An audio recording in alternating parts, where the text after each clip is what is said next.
Bonsoir à tous. À la une de ce journal, 2 enfants meurent brûlés vifs dans un gigantesque incendie survenu la nuit dernière à Douala. Des familles éplorées sont sous le choc devant ce nouvel épisode de la série noire des incendies. Ces flammes meurtrières ravivent au goût du jour l'épineuse question des mesures de sécurité incendie négligées dans la ville de Douala. À suivre également dans ce journal une enquête exclusive sur un grave cas de maltraitance infantile qui a suscité l'indignation des Camerounais à travers les réseaux sociaux. Témoignages bouleversants, images choc à suivre dans ce journal. Également une question que se posent les Camerounais: que se passe-t-il dans les chantiers de construction des infrastructures destinées à abriter la CAN 2021 au Cameroun? Certains travaux piétinent et le sempiternel problème des retards dans le paiement des décomptes refait surface. Pourtant, le chef de l'État avait prescrit au gouvernement l'accélération des travaux relatifs à ces projets d'infrastructures sportives. Dans ce journal, le ministre des Sports s'explique, il est en visite d'inspection à Douala.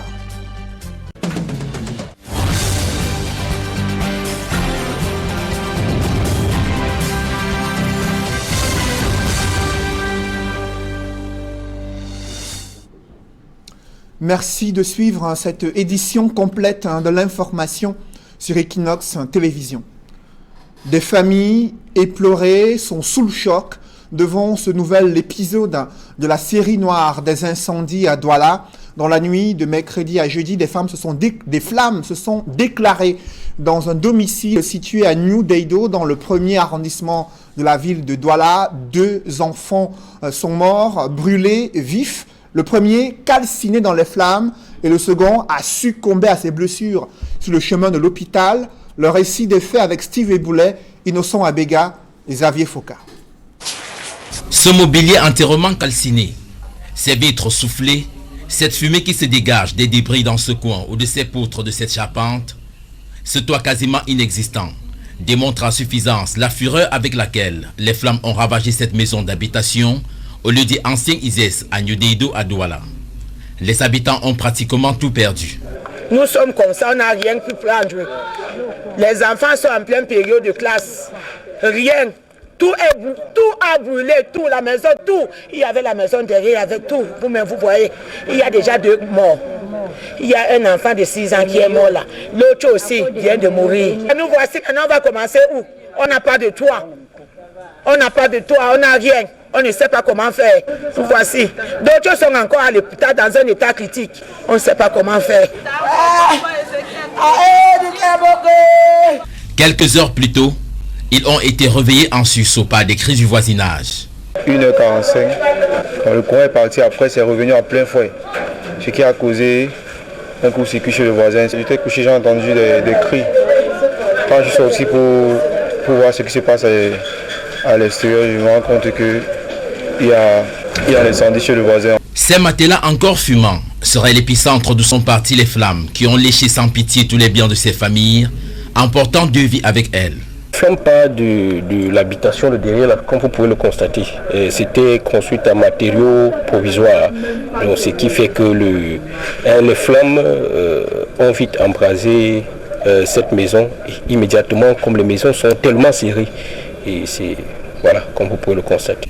Rendus dans des formations sanitaires, les malheureux se heurtent d'une part au non-respect du serment d'Hippocrate et d'autre part à l'éternel problème de la qualité de réception des malades dans nos hôpitaux, ajouté à la pauvreté des plateaux techniques. Ma petite soeur était avec toute la famille, arrivée à l'hôpital de Deido, on a fait comprendre qu'il faut déposer une caution, sinon on ne les reçoit pas. À la condition, on les a freinés.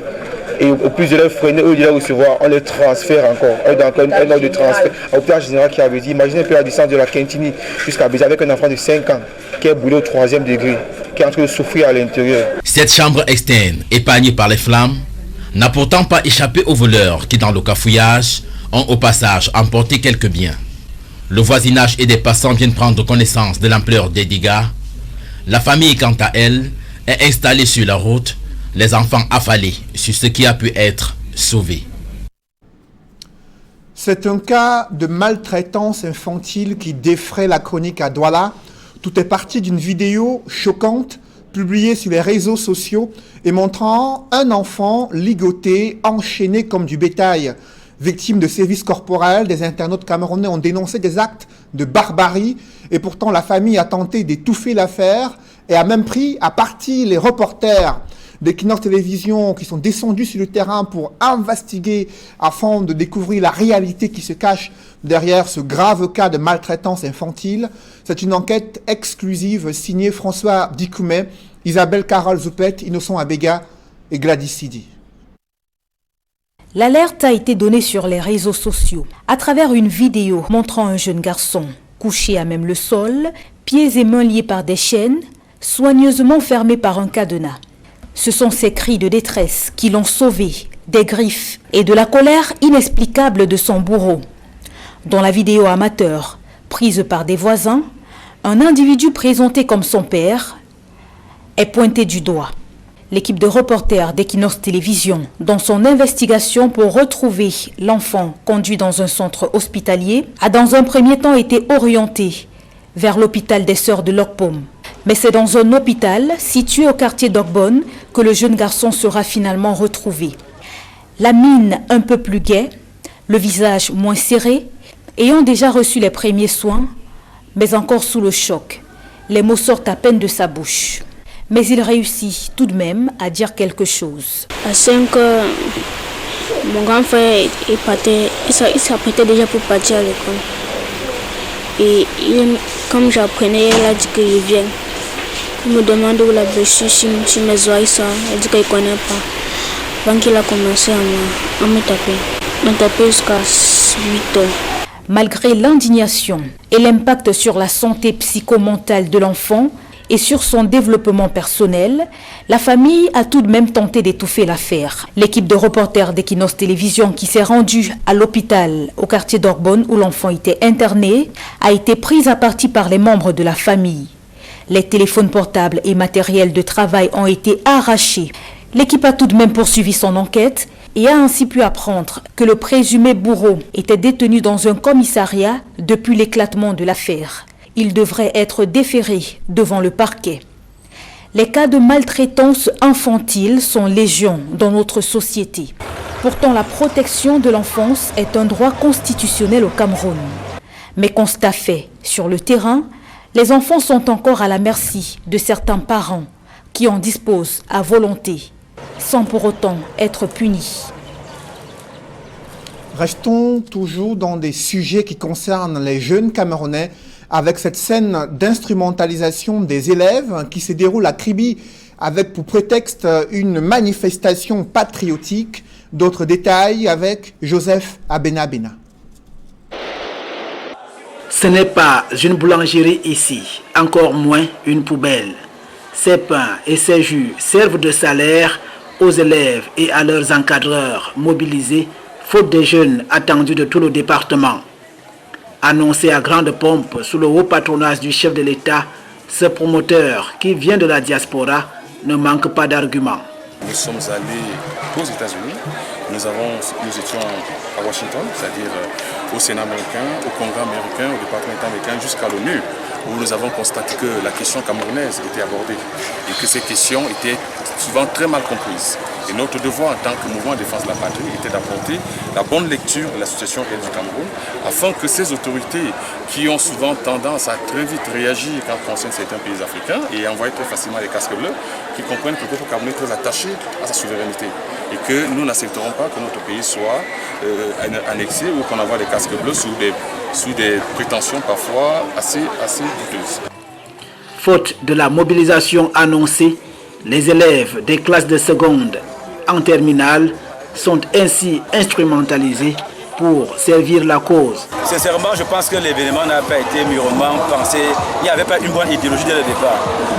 C'est en ce moment que les enfants ont découvert réellement ce qu'était le mouvement. Et c'est pourquoi nous avons suggéré aux promoteurs de nous aviser en avance pour que nous, au lycée, nous préparions nos enfants, que lorsqu'ils viennent en ce genre de mouvement, ils soient préparés et ils savent en quoi s'en tenir. Pris au dépourvu, plusieurs succombent à la fatigue. Le patriotisme fondé sur l'amour de la patrie s'accommode bien plus des actes d'intégrité au quotidien que des mobilisations très souvent folkloriques.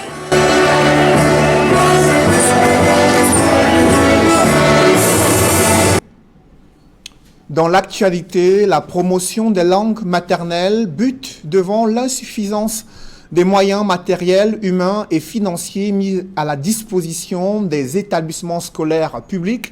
Le constat a été fait ce jour à l'occasion de la célébration de la Journée internationale de la langue maternelle. Pourtant, le monde considère ces langues comme un vecteur de développement culturel et social. D'autres précisions avec Steve Eboulet et Kediara. La Journée internationale de la langue maternelle, la 20e du genre, s'est célébrée dans les lycées du Cameroun, en grande pompe, par des élèves conscients des enjeux de la culture, dont le développement de leur être.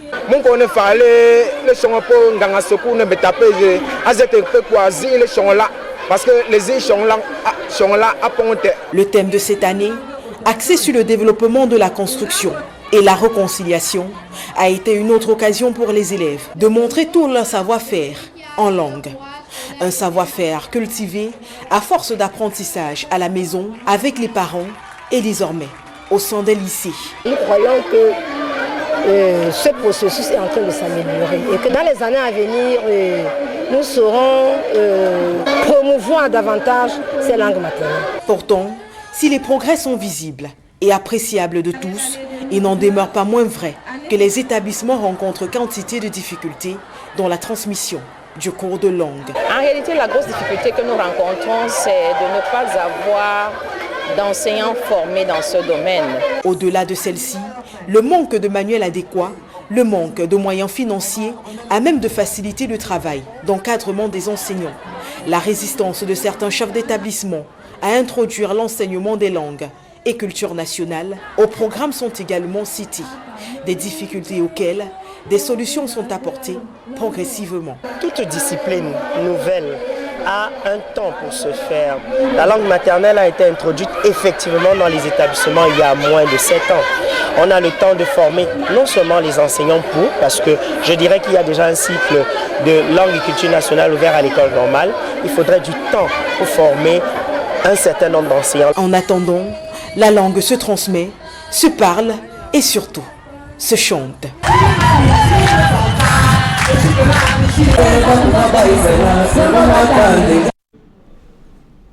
Restons à Douala pour évoquer la question des infrastructures routières, notamment dans le 3e arrondissement, un axe qui devait déjà être achevé en 2019. C'est la route Niala-Japoma dans le 3e arrondissement de Douala, démarrée en 2014. Les travaux sont aux arrêts, c'est ce que constatent les populations, elles qui souffrent le martyre en raison de la dégradation avancée de cette route. Pourtant, c'était une lueur d'espoir. Lors du démarrage des travaux, il y a près de 5 ans aujourd'hui, des incompréhensions et l'indignation des populations. Reportage Xavier Foka. La route qui va de Niala Château, censée relier le stade de Japoma, n'est plus que l'ombre d'elle-même.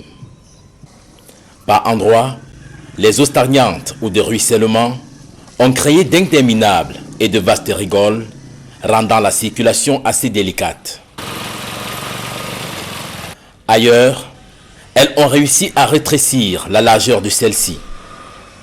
Peu importe la saison, les habitants et les usagers font les frais de l'état de cette route dont les travaux ont été abandonnés depuis plus de 3 ans déjà. Maintenant, saison sèche, vous voyez vous-même l'état de la route, elle est poussiéreuse. C'est constamment comme ça que nous nous retrouvons dans les centres hospitaliers avec des enfants et nous-mêmes. En saison pluvieuse, c'est vraiment pénible. Que d'emprunter soit une moto ou un taxi, le mieux c'est de marcher à pied. Parce que quand vous êtes sur la moto, par moment vous vous retrouvez dans la mare d'eau tombée parce que le conducteur lui-même ne voit pas où circuler. Ces rigoles, qui pour la plupart ont segmenté la route, sont la cause de nombreux accidents. Nous avons des rigoles qui sont abandonnées, ce n'est même pas fini. Et à cause de cela, les voitures tombent dans les trous, il y a aussi l'accident. Oui, ça fait 2 jours qu'il y avait un prado dans notre trou là, qu'on vient d'enlever. Imaginez-vous que si c'était en journée, pour que c'était la nuit, c'était en journée que les voitures passaient, ça veut dire qu'on ne va voir les morts. Les petits commerces installés aux abords de la route, de même que les transporteurs, subissent de plein fouet le revers de la qualité de la route. Il y a excès de poussière qui empêche mes clients de venir manger. Ça abîme les engins et ça abîme également la santé, ça abîme notre santé. C'est difficile de pouvoir chaque jour conduire sur une route qui est tellement délabrée. L'état de délabrement de la route, avec les conséquences qui vont avec, pousse les transporteurs à revoir les tarifs. Là, on allait à 100 francs, on est obligé d'ajouter 50. Parlons vrai, quand il pleut là, si tu n'as pas le cœur, tu ne peux pas entrer ici, toi-même d'abord le bensikiner. Le tracé de cette route, qui avait pourtant suscité beaucoup d'espoir chez les habitants du coin, leur a laissé un goût très amer depuis que les travaux ont été abandonnés. On espérait avec l'histoire du stade qui était là. Maintenant, la route a été déviée par Total Colombo. On ne sait vraiment pas ce qu'on va faire. Mais pour moi, je crois qu'ils sont en train de se moquer de nous. Vous ne pouvez pas voir les caniveaux qui sont déjà pleins d'herbe et tout ça là. Ça montre que ça fait longtemps qu'ils ont mis ces choses-là et ils se sont en allés. Et puis bon, nous on est là, on souffre. Nous avons tenté en vain d'entrer en contact avec la cellule de communication de la communauté urbaine de Douala pour avoir des précisions au sujet des causes de l'arrêt des travaux sur cette route. Ces deux engins garés au lieu dit Japoma Beach, visiblement en panne et inactifs depuis bien longtemps, montrent que les travaux ne reprendront pas de sitôt. En attendant, sur des dizaines de kilomètres, les populations subissent le calvaire de cette route. Sur les chantiers des infrastructures sportives destinées à l'organisation de la CAN 2021 au Cameroun, certains travaux piétinent et le sempiternel problème du retard dans le paiement des décomptes refait surface. Pourtant, le président de la République avait prescrit au gouvernement l'accélération des travaux relatifs au chantier des infrastructures sportives de la CAN. Le ministre des Sports, en visite d'inspection à Douala, s'est expliqué sur cet épineux problème qui plombe l'avancée des chantiers à travers les différents sites qui doivent abriter la CAN 2021 au Cameroun. Mitterrand Dam et Sylvestre Hippolyte Zangao. Une façade vitrée aux couleurs captivantes. Le stade de Japoma prend peu à peu son aspect définitif. La plupart des compartiments sont en cours de finition.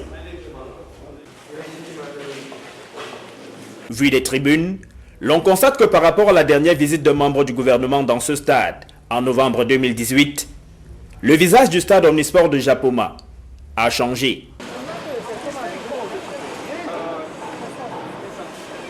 Du gazon naturel, cette pelouse du stade omnisport de Japoma. Selon les ouvriers qui travaillent sur le site, c'est une pelouse qui est entretenue au quotidien. Le gazon lui a été piqué il y a quelques mois à l'extérieur et posé ici il y a seulement quelques semaines. Mais il n'y a pas que le terrain qui a pris des couleurs, les tribunes également. Depuis la tribune ouest, on peut apercevoir les 27 000 sièges qui ont déjà été fixés ici au stade omnisport de Japoma. C'est sur ces sièges, aux couleurs du drapeau du Cameroun, que les spectateurs qui viendront regarder les équipes qui vont s'affronter sur cette pelouse seront confortablement assis. Yenigun, l'entreprise turque maître d'œuvre, affirme que dans les espaces encore vides dans les tribunes, les sièges seront fixés avant la fin du mois de mars pour faire un total de 50 000 places assises. D'où la satisfaction du ministre des Sports et de l'Éducation physique, Narcisse Molekombi, en visite sur le chantier. La satisfaction de constater que nous sommes sur un site qui va au-delà des exigences de la CAF et même de la FIFA, bien au-delà des exigences. C'est-à-dire que, par exemple, en matière d'éclairage, nous découvrons un système quasi révolutionnaire d'éclairage. C'est-à-dire qu'en matière, par exemple, de certains équipements, on passe de 1 à 5. Mais Japoma doit être un complexe sportif. À l'extérieur, si les stades annexes numéro 1 et numéro 2 sont presque achevés, le gymnase et les espaces réservés à d'autres disciplines sportives, tout comme les voies d'accès à ce stade, nécessitent encore beaucoup de travail. L'entreprise Yenigun a reçu instruction du ministre des Sports et de l'Éducation physique de tout mettre en œuvre pour que ce chantier soit totalement livré au mois de juillet 2019. Narcisse Molekombi a également visité le chantier du stade de la réunification de Douala. Ici, le stade annexe est presque achevé. L'aire de jeu n'attend plus que les buts. Et la tribune, selon les responsables du chantier, nécessite encore quelques finitions. Au stade Omnisport, la pelouse est elle aussi prête. Et dans les tribunes, 28 000 sièges sur les 39 000 attendus ont déjà été posés. Le stade d'entraînement de Bonamoussadi, à Douala 5e, a déjà sa tribune, tout comme le stade Bapélé Pédakwa, déjà refait à plus de 87%.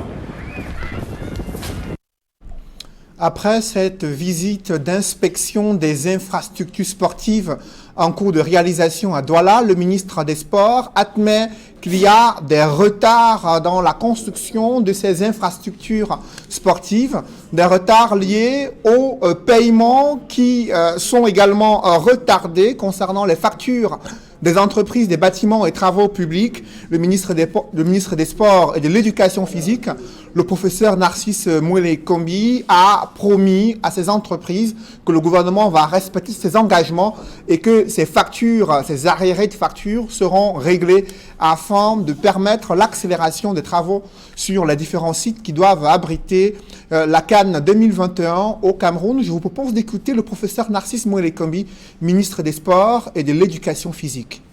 Bien sûr, il y a quelques petites difficultés, il y a quelques problèmes qui sont liés à des procédures, qui sont liés à quelques dysfonctionnements, mais des solutions appropriées seront apportées à ces problèmes.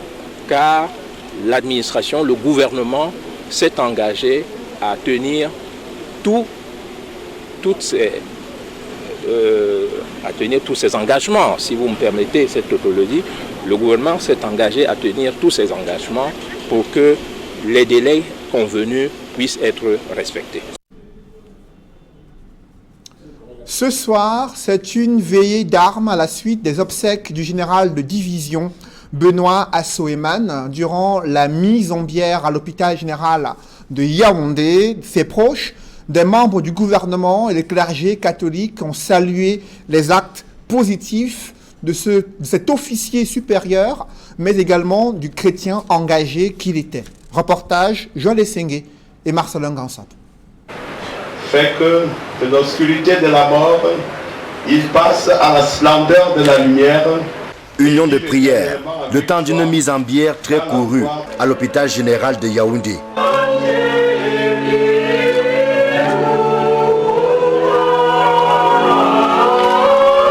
L'acte 1 de l'hommage rendu par la nation au général de division Benoît Assoeman prend les allures d'une célébration, celle de la vie d'un homme qui aura marqué son temps.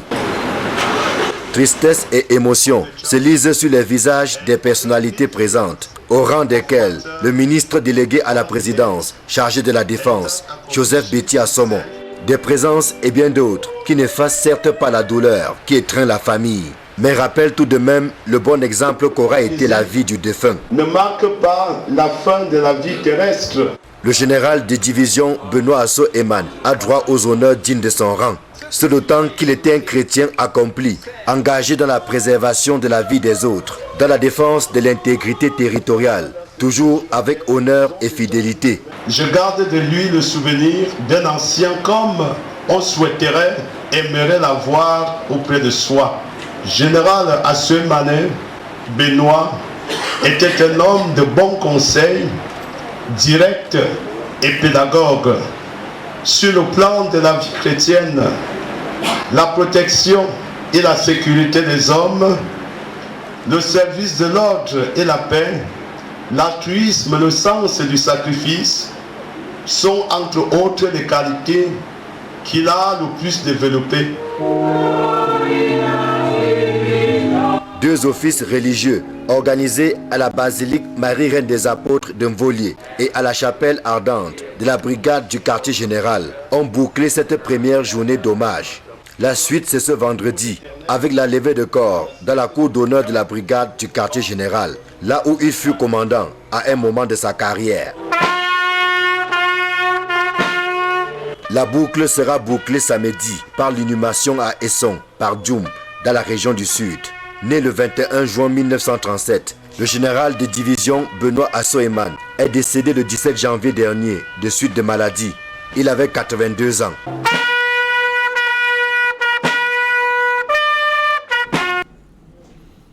Vous l'avez suivi dans le programme des obsèques du général de division Benoît Asso-Eman. Demain, vendredi, des honneurs militaires sont prévus en la mémoire de ce général de division et il sera inhumé dans la stricte intimité dans un mausolée situé dans son village natal à Esson par Djoum, dans la région du Sud, samedi prochain. Restons à Yaoundé pour évoquer la rentrée solennelle de la Cour suprême. Une occasion pour le procureur, mais également le président de la Cour suprême, d'évoquer des problématiques liées à la démocratie, au respect des droits de l'homme, mais aussi dans la nécessité de préserver l'état civil au Cameroun. D'autres détails avec Guy Zogo. L'audience solennelle de rentrée de la Cour suprême pour l'année 2019 au Cameroun a oscillé entre un regard sur la vie sociopolitique et un autre sur les droits civils des citoyens. Scrutant l'espace sociopolitique, le premier président de la Cour suprême a relevé une multiplication des dérives. Le législateur a minutieusement fixé le cadre légal des libertés de l'exercice de chaque liberté. On constate pour le regretter l'inflation de nombreuses dérives de nature à remettre en cause la substance de notre état de droit. Il est urgent d'envisager les voies et moyens pour permettre à notre pays de consolider son état de droit qui est compatible avec une expression pondérée des libertés. Quelques exemples lui ont alors servi d'appoint pour soutenir son point de vue, notamment l'action des syndicats. La multiplication des mots d'ordre de grève ne s'appuie pas de manière rigoureuse sur les textes qui encadrent le droit de grève. La liberté syndicale ne se réduit pas à la liberté de grève. Poursuivant sur sa lancée, il a pointé la liberté de commerce foulée aux pieds par certains hommes d'affaires. On relève que dans le cadre de la liberté de commerce, certains opérateurs économiques véreux développent des activités illicites ou sans agrément préalable, comme exigé par la loi. Il en est ainsi des médicaments qui relèvent du monopole du pharmacien, des produits pétroliers, des aliments impropres de la consommation et des stupéfiants. Auparavant, dans sa leçon inaugurale, le procureur général près la Cour suprême s'est appesanti sur l'état de la personne. L'état de la personne se rapporte à la fois à la situation juridique du sujet au plan physique, au sein de la famille, au plan professionnel et de fortune, le tout encadré par son statut au regard de la nationalité. Un domaine dans lequel il a fixé l'autorité du procureur à agir en matière d'état civil. Au Cameroun, le procureur de la République est tenu d'agir d'office quand l'erreur, l'omission porte sur une indication essentielle de l'acte d'état civil ou de la décision qui en tient lieu. Les mêmes pouvoirs, a-t-il encore précisé, s'étendent au mariage et à la disparition dans l'ambition de préserver l'ordre public. Le procureur de la République peut accorder une dispense totale ou partielle de la publication du mariage. Cette disposition protège le prétendant au mariage lorsque ses intérêts se trouveraient compromis par le fait d'une cause qu'il ne peut conjurer. En fin de compte, il aura mis en garde les officiers d'état civil sur les entorses à la loi dans ce secteur. Ceux convaincus d'actes délictueux sont passibles de sanctions pénales. Et dans les couloirs de la justice, le professeur Maurice Kamto doit encore passer une semaine en détention préventive avant d'être fixé sur l'évolution de sa procédure judiciaire, attendue au tribunal militaire à Yaoundé ce jour. L'affaire a été renvoyée la semaine prochaine. L'annonce de la mise en place d'une couverture santé universelle au Cameroun est un défi majeur pour le gouvernement et l'Organisation mondiale de la santé souhaite en savoir davantage sur ses modalités pratiques, mais également sur son impact sur le bien-être des populations. La directrice de l'OMS pour l'Afrique et le ministre de la Santé publique ont discuté sur cette couverture santé universelle annoncée par le gouvernement. D'autres précisions avec Marcelin Ganson.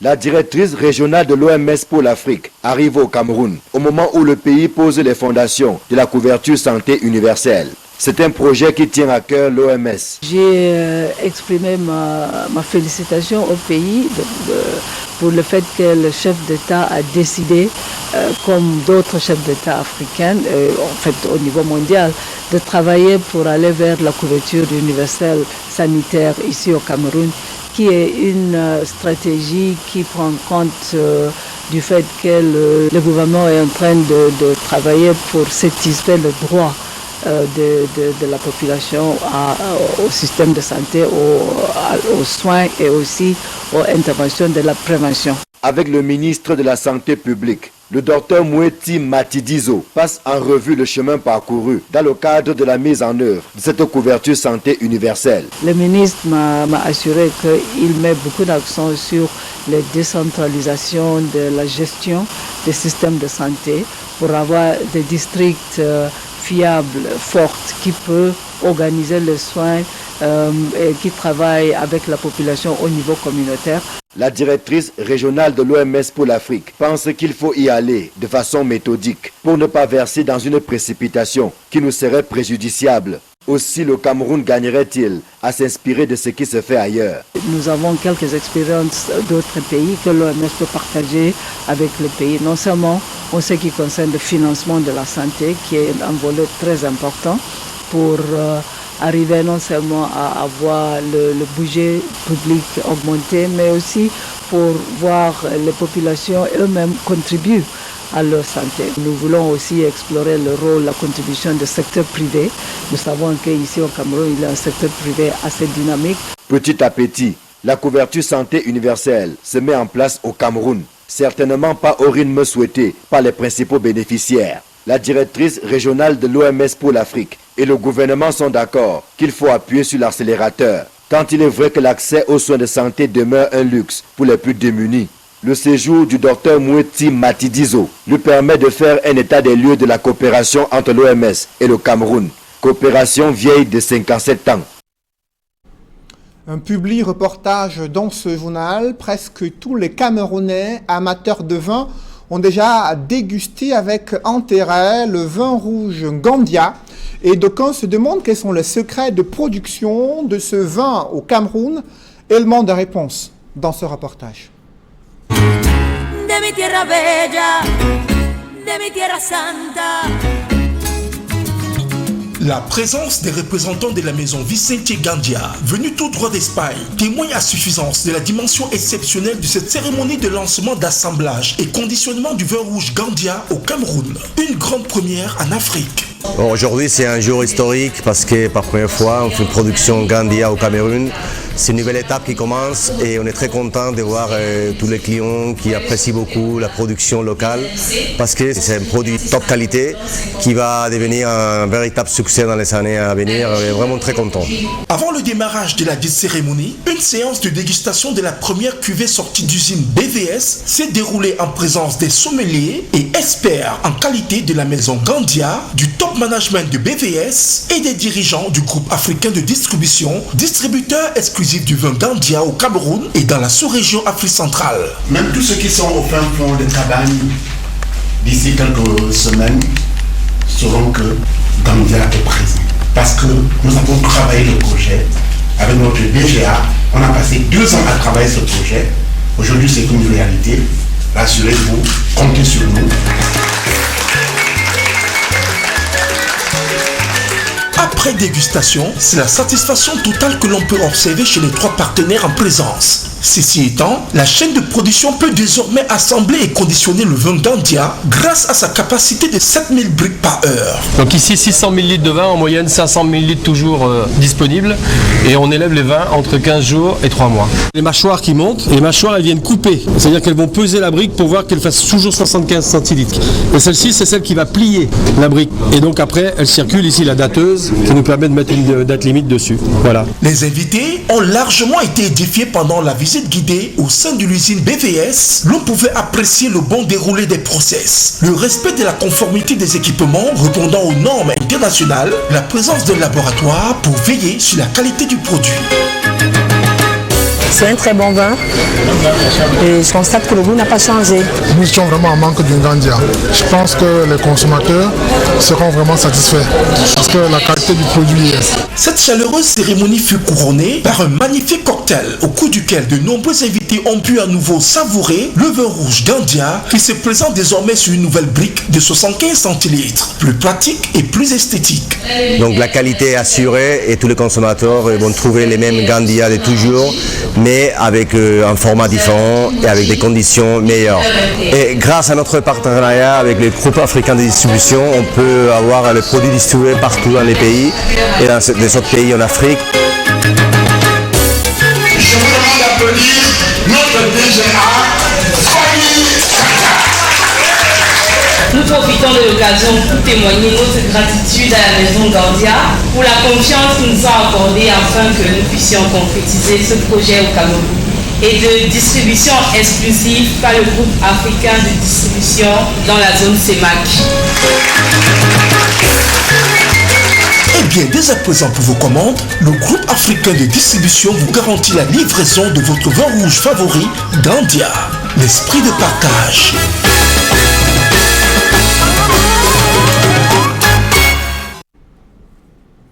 Mesdames, messieurs, c'est la fin de ce journal. Merci de l'avoir suivi. Juste après cette édition de 20h, retrouvez Serge Alain Autou et ses invités pour le débrief du journal sur le plateau d'Equinox Soir.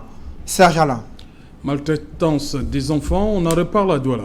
Un cas grave qui a embrasé la toile et suscité l'intérêt des reporters d'Equinox Télévision. Vous avez suivi cette enquête exclusive dans laquelle on a vu cet enfant ligoté, enchaîné, victime de sévices corporels de la part de son père. Selon les témoins et les témoignages recueillis sur le terrain et la famille qui fait savoir que le présumé bourreau a été placé en garde à vue et devait être déféré au tribunal de première instance de Ndokoti. Pendant ce temps, des âmes sensibles se sont mobilisées pour apporter de l'assistance à cet enfant.